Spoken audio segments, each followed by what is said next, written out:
কাঞ্চনজঙ্ঘা দেখা যাচ্ছে। ওঠ ওই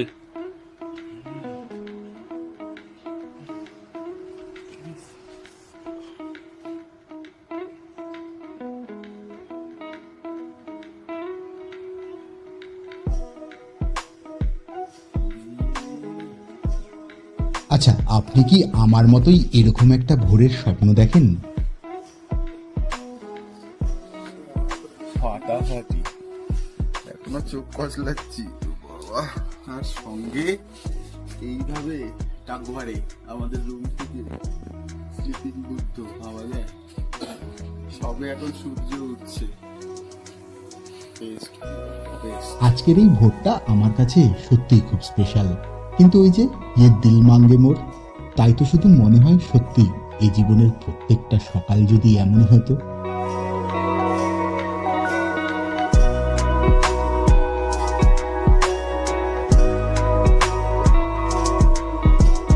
দার্জিলিংয়ের হৈহুল্লোড় থেকে মাত্র 16 কিলোমিটার দূরে কি শান্ত সবকিছু। হিমালয়ের কোলে কাঞ্চনজঙ্ঘার ছায়ায় চা বাগানে ঘেরা গ্রাম টকভার।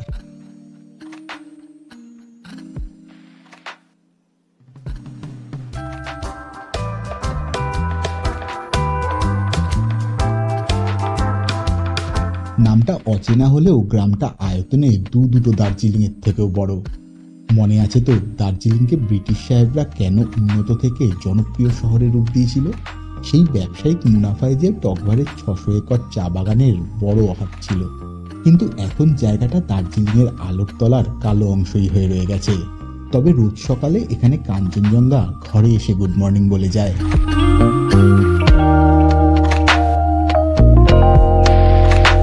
পৌরাণিক শিব মন্দিরের পায়ের কাছে এক বিশাল ঝর্ণা এখন অঝরে বয়ে চলেছে। সেই সব হিডেন আনটাচ বিউটির খোঁজ পেতে আমরা এবার অচেনা এক দার্জিলিংয়ে।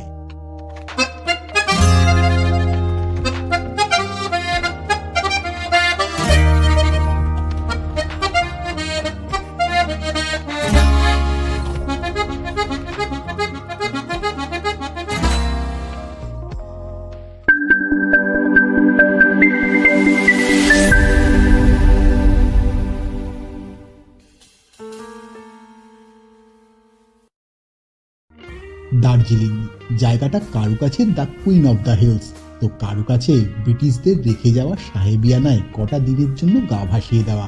ও হ্যাঁ, টাইগার হিল থেকে সানরাইজ আর কাঞ্চনজঙ্ঘা তো রয়েছে, যদিও সেটা আবহাওয়ার মুডের উপর ডিপেন্ড করে। কিন্তু সারা বিশ্বে দার্জিলিং যে তার চা বাগানের জন্য পরিচিতি পেয়েছে। তবে শহর দার্জিলিংয়ের চা বাগান কই? তার জন্যই তো এ পথে যেতে হবে দার্জিলিংয়ের গ্রামগুলোতে।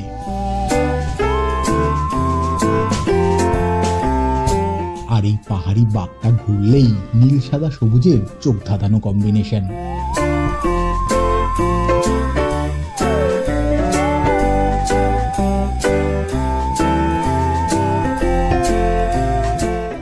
এই হচ্ছে আমার সামনে টকভার আর তার চা বাগান, আর সেখানেই রয়েছে কোলি হোমস্টে।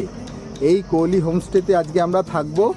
একেবারে চা বাগানের ভিতর একটা হোমস্টে। হ্যাঁ, এখানে চারিদিকে সারি সারি চা গাছে ঘেরা বড় বড় চা বাগান, আর সেই বাগানের মধ্যেই ছোট্ট কোলি হোমস্টে।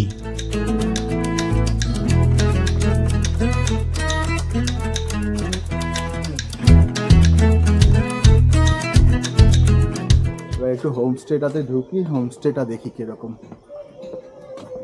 হ্যাঁ, নমস্তে।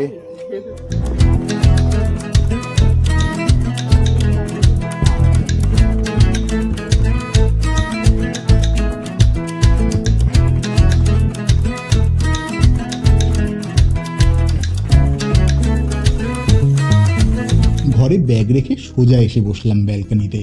তখন চা বাগানে ব্যস্ত শ্রমিকরা। চা বাগানে চা পাতা তুলছে, কি সুন্দর। একদম। কোথায়? ওই যে চা পাতা তুলছে। আসলে এই অঞ্চলের মানুষের এটাই প্রধান জীবিকা, আর এটা চলে আসছে সেই ব্রিটিশ আমল থেকে। কারণ 1852 সালে সাহেবরা চা গাছ লাগিয়ে এক্সপেরিমেন্টটা তো এখানেই প্রথম করেছিলেন।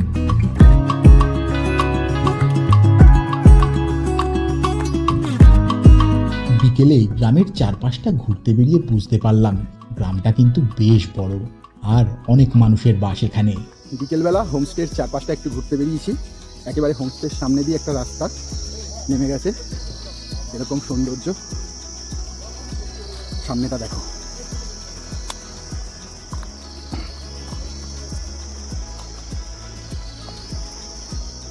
জঙ্গল কিন্তু কি সুন্দরভাবে ডেকোরেট করা, সব ফুল, বিভিন্ন রকমের গাছ দিয়ে।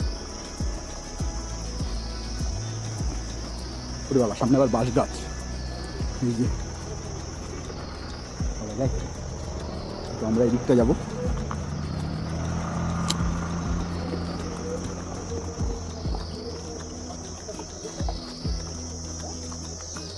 এই রাস্তাটা গিয়ে সামনে রোডে মিশেছে।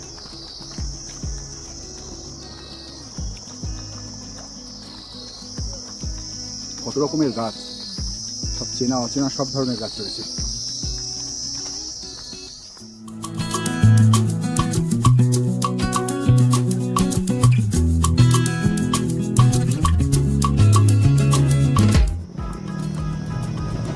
সামনে রয়েছে টকভার গ্রামটা।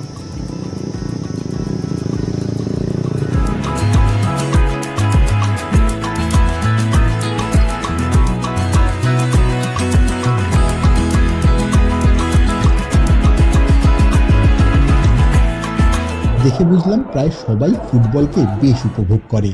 পাহাড় কেটে মাঠ বানিয়ে এমন একটা পরিবেশে টান টান উত্তেজনায় ভরা ফুটবল ম্যাচ, কি আর চাই বলুন। এটাই এখানকার পাহাড়ি মানুষের এন্টারটেনমেন্ট বলতে পারেন।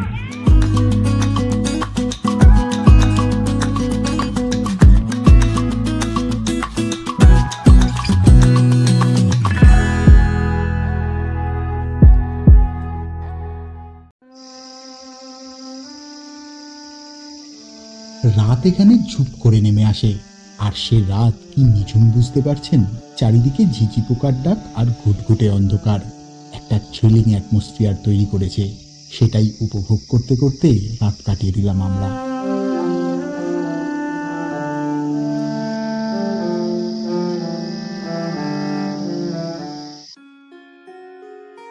আর যখন ভোর হলো,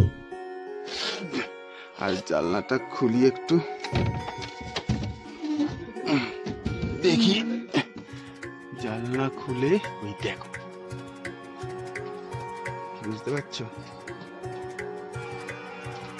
ঝকঝকে চকচকে কাঞ্চনজঙ্ঘা।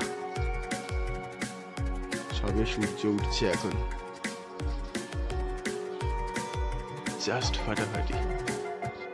ব্যালকনিতে চা হাতে বসেছি, তখনও সূর্য ওঠেনি। এদিকে রং বদলাতে শুরু করেছে স্লিপিং বুদ্ধা।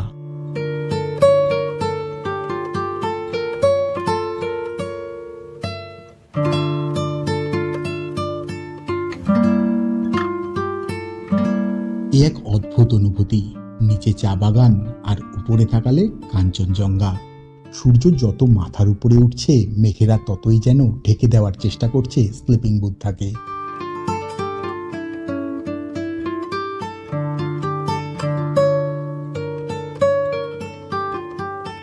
আর এই চা বাগান যে দার্জিলিংয়ের রূপরেখাই বদলে দিয়েছে।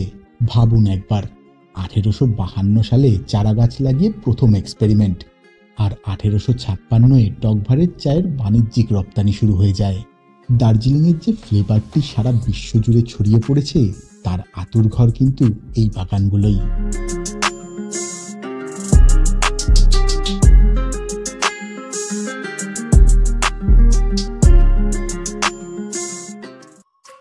একটা গাড়ি নিয়ে টকভারের রাস্তায় বেরিয়ে পড়লে কেমন হয়, যে রাস্তায় আবার সদ্য ল্যান্ডস্লাইড হয়েছে।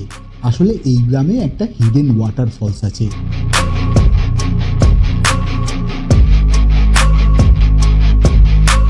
ঝর্ণার খোঁজে বেরিয়ে পড়েছি ঠিকই, কিন্তু রাস্তার অবস্থা যে খুবই খারাপ। তাও সেসব পার করে দেখি রাস্তা ভেঙে যাওয়ায় পথই বন্ধ। তাই গাড়ি থেকে নেমে পায়ে হাঁটা শুরু করলাম।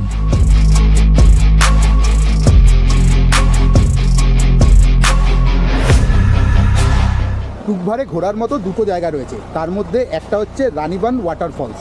এটা একটা হিডেন ওয়াটারফলস, সচরাচর এই জায়গাটা কেউ এক্সপ্লোর করে না, এবং তার জন্যই এখানকার রাস্তা কি অবস্থা দেখুন। ল্যান্ডস্লাইড হয়ে আমরা এতটাই আসতে পারলাম। এখানটায় একটা ওয়াটারফল আছে আর একটা এখানটায় মন্দিরও আছে। তো এই রানীবান ওয়াটারফলটাই যাচ্ছি। কিছুদিন আগে বৃষ্টিতে ল্যান্ডস্লাইড হয়ে পুরো রাস্তার অবস্থা খুবই খারাপ।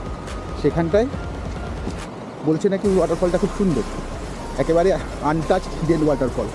তো সেটা দেখার জন্যই বেরিয়ে পড়েছি সবাই মিলে।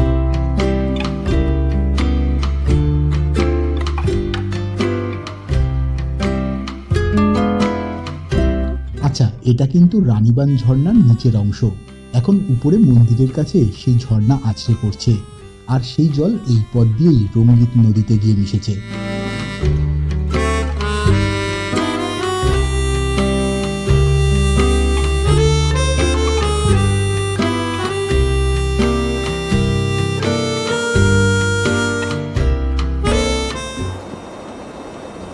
ঝর্ণার ঠিক পাশেই একটা সিঁড়ি রয়েছে এবং সেই সিঁড়ি দিয়ে মন্দিরে যাওয়ার রাস্তা, সেদিকেই যাচ্ছি। রাস্তা তোরা স্লিপারি? ও আচ্ছা, বলে দিল রাস্তাটা স্লিপারি আছে, আস্তে ধীরে যেতে বোঝাই যাচ্ছে পুরো স্যাঁতস্যাঁতে হয়ে রয়েছে। এই মন্দিরের গেট, আর গেটের সামনে রয়েছে ঝর্ণা। ঘন্টা মন্দিরে ঢুকছি, আর তখনই দেখো ঝর্ণাটাকে আরো ভালোভাবে এখান থেকেই এক্সপ্লোর করা যায়। এই ঝর্ণাটা একটা অন্যতম স্পট হতেই পারে। দেখো কীভাবে কি গতিতে জল পড়ছে এখান থেকে, শুধু একটা দেখো, ঝর্ণা পড়ছে, তার পাশেই মন্দির, একেবারে পাশাপাশি।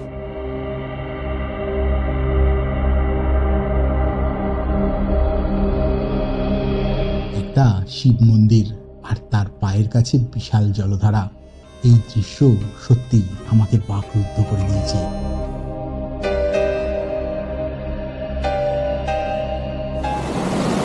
আরেকটু সামনের দিকটায় যাই, এখানে একটা ব্রিজ মতো রয়েছে।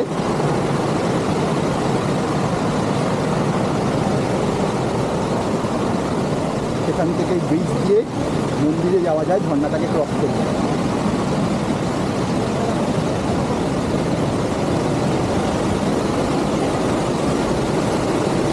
এই হচ্ছে সেই ঝর্ণা, দারুণ।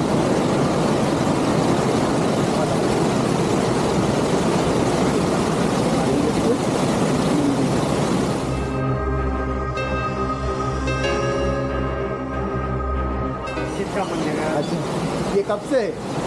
1963। 63 से है।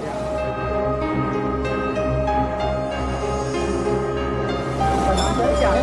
नाम क्या है? इसका होता है झेटी। ये कौन सा नदी का? झेटी होता है, ये रंगीन है।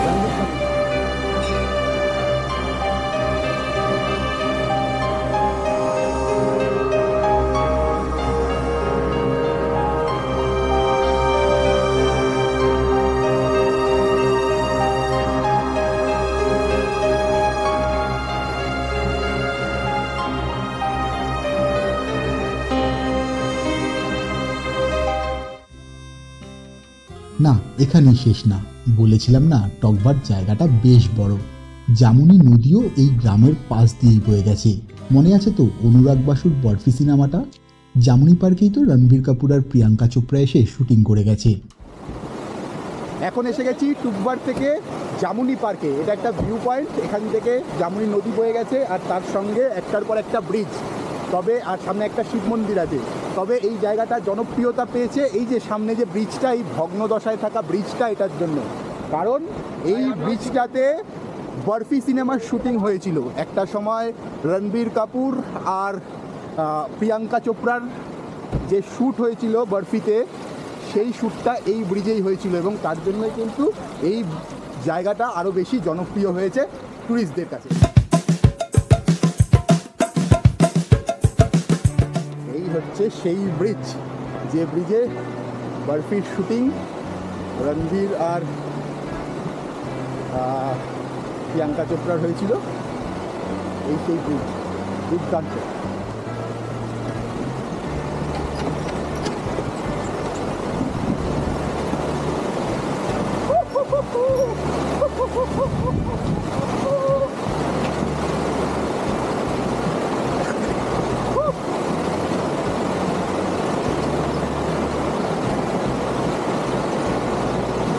জামুনি থেকেই দার্জিলিং সফরের দি এন্ড, আবার ফিরে যাওয়া নর্মাল লাইফে।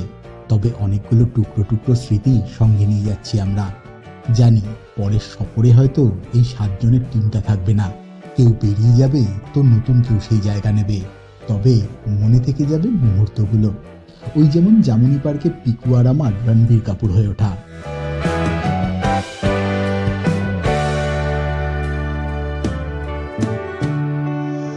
আর পাহাড়ি জঙ্গলে কল্যাণের সেই পাগলামি। ট্রেকের পথে বর্মনের লেপার্ডের ভয় সেই গাছের ডাল ভাঙা। দেবাদার ভিউ রুমে থাকা নিয়ে সবার আগে দৌড়ে জায়গা দখল করা। দার্জিলিং এর পাহাড়ে স্বপনদার ধ্রুপদী নৃত্য, সঙ্গে জুকাইদাকে নিয়ে সবার টানাটানি। আর পরে কোনো এক সময় এই ছবিগুলো দেখে আমরা বলবো কেমন দিলওয়ালের মতো দার্জিলিং ঘুরেছিলাম আমরা।